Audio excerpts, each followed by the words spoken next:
Hey, folks, it's me, your old pal, Officer Hank Schlitz, the Game Cop, coming to you over the internet to bring you, what I'm guessing is sponsored content. Alright, I'm gonna level with you, folks for a minute here.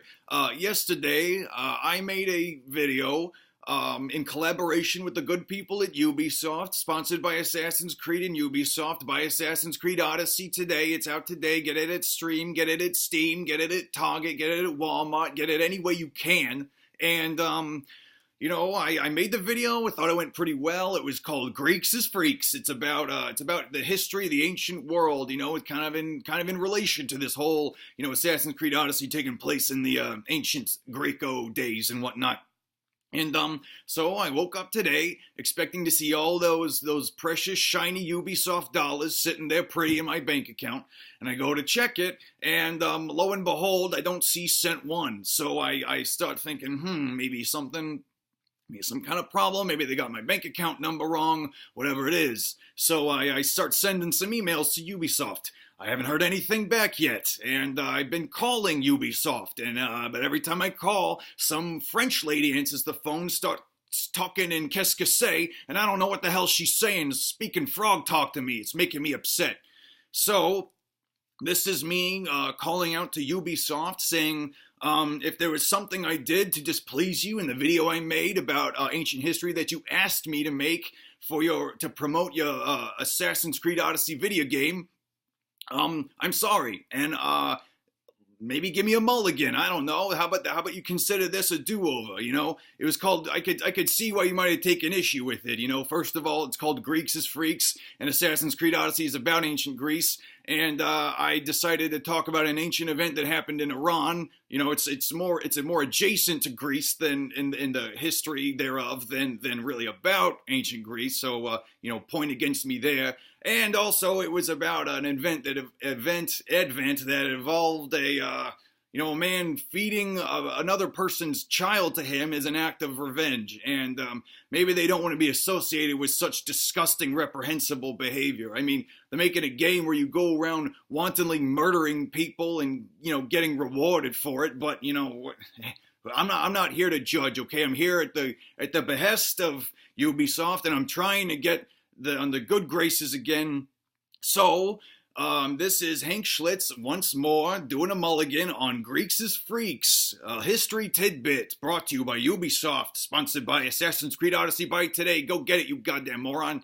And what are we talking about today? Well, in trying to make sure I do the right thing, Ubisoft. I'm here. I'm trying. Okay. And we're going to talk about ancient history, ancient Greece. It's actually happening in Greece, yeah, so I'm sure you'll be happy to know that. And it's not so disgusting and full of blood and horrible revenge. Sometimes the ancient world can be a fun, silly place. It often isn't. It's often, most of the stories you get out of that era are just, ironic, horrible deaths, and just seeing the extent to which we can commit heinous revenge on one another over the course of many decades. But sometimes you get a fun little story about dancing and singing and having a good old time. And that's what we're talking about today. So, here we go. Hank Schlitz, Greeks as Freaks, a history tidbit, and we're talking about the tale of Hippocleides. And who the hell is that, you're probably saying? Well, listen for a second, you might learn a goddamn thing. This story takes place in 550, 560 BC, a long time ago. And it takes place in Greece, more specifically Sicyon, which is in the Peloponnese. It's a little island isthmus thing that hangs off of the side of Attica. I don't need to tell you what Greece looks like. You want to see where this place is? I'll go look it up on a map, you dummy. Learn something for once. But anyway, so what's going on in this story? Well, at this time, there was this the great king of Sicyon. His name was Cleisthenes. And he wants to marry off his daughter Agariste. She's a wonderful, beautiful girl. She's smart and talented. She can cook a porridge like nobody's business. She's got everything going for her, and everybody wants to marry her. So he decides to hold a contest for it. He sends out letters to all his emissaries, tell everyone in the land, bring 2 of your best men, and we'll all compete. Not me, I'm the dad. That'd be disgusting. But you'll all compete, and you'll You'll see who's the best, and you'll win my daughter's hand in marriage if you prove yourself. And so everyone from Sparta to Thebes to Athens, everyone in the whole Mediterranean is sending the best and brightest to make a good showing at this marriage contest thingamaral. And so, this Athens sends these two guys, great guys named Hippocleides and Megacles. And they get to the kingdom, and the king's like, hey, nice to see you. I need to know if you're good enough to marry my daughter, so start chucking this disc around and start oiling yourselves up and wrestling each other, and we'll see how it all shakes out in the end. So they're doing that, and they're having a good time, and, just doing all those fun Greek activities of proving strength and having poetry contests and all that cool stuff. And Hippocleides of Athens is just kicking the shit out of everybody. And Megacles is like, why the hell did I even come? And everyone else is saying that too, because Hippocleides, he's so talented, he's so good, he can throw that disc so far, he can throw that javelin so far, no one can get a hold on him in the wrestling, his poetry is par excellence, and to boot, he's the most handsome goddamn man that ever lived. No one even knows why this competition was called, because it was pretty evident from the beginning that Hippocleides was going to be the one taking away the grand prize. Now, once all the proceedings are done and everyone's had a good old time, they're like, okay, I guess we can, put this thing to bed. Looks like Hippocleides is going to marry my beautiful daughter, and to release the tension, let's all have a good time. But to close this out, we'll all have a nice classic Greek drunken bacchanal, and so they're all doing that and having fun and getting naked and singing songs, and then. But Hippocleides, he's drinking a little too much of the wine. He's not mixing in the water with it as they would suggest that you do.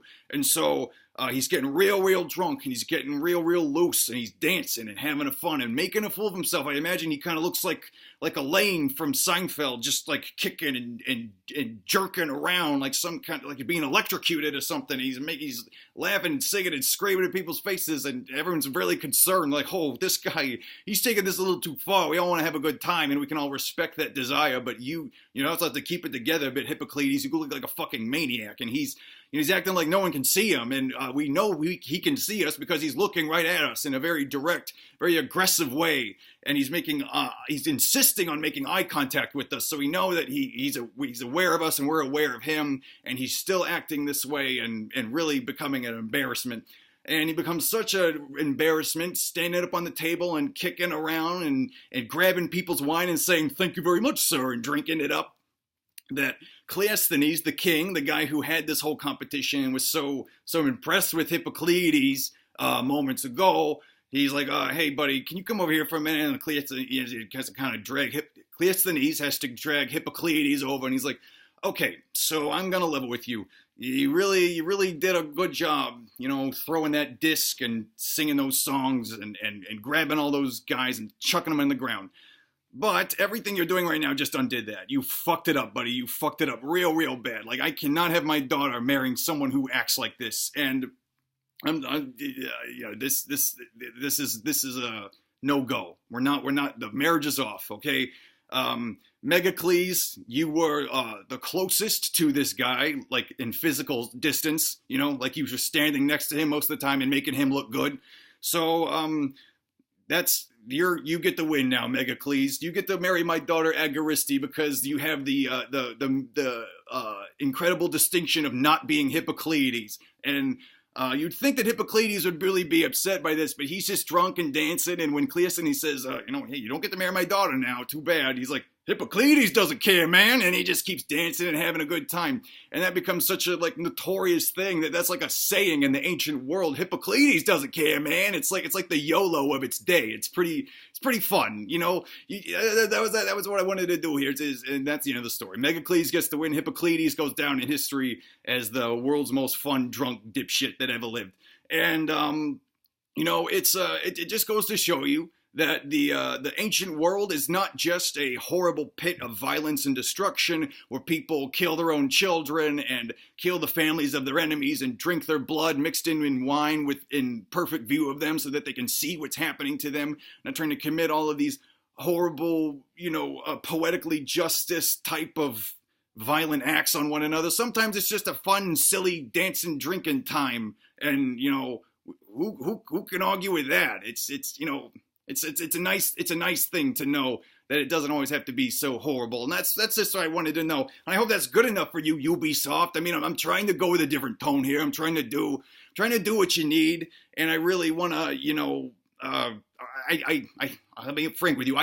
This has to work, okay? I kind of got ahead of myself, and I spent some of the money that I, was expecting to get from this deal. And, I bought that Panini press that I've been looking at longingly for such a period of time. And I finally, I felt good for a moment. I was like, now I don't have to be like a bum on the street, handing out, sitting on the sidewalk, handing out sandwiches, holding out my sandwich and saying, hey, can you please hold this between your hands for a couple seconds? Just a moment, miss, please, just to warm it up a little bit. And she's like, what's wrong with your own hands? Aren't your own hands going to warm up this? You're holding it right now. Isn't that doing something for it? I'm like, no, I have circulation problems, please. And by then they've already gone.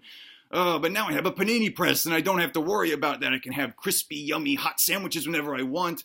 But now I don't know if I can afford them. I don't know if I can continue this lavish lifestyle that I've gotten so used to so quickly. And so please, Ubisoft, please put that money in my account, because I did what you asked me to. I did it twice now. I made 2 wonderful videos about ancient history that are true stories that really did happen. I'm not lying about that.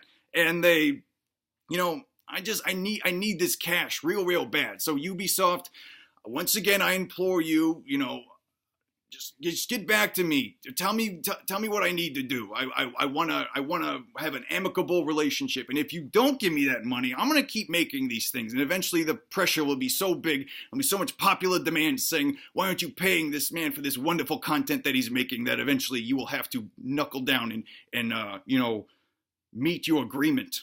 Yes. All right. So that's me, the Game Cop.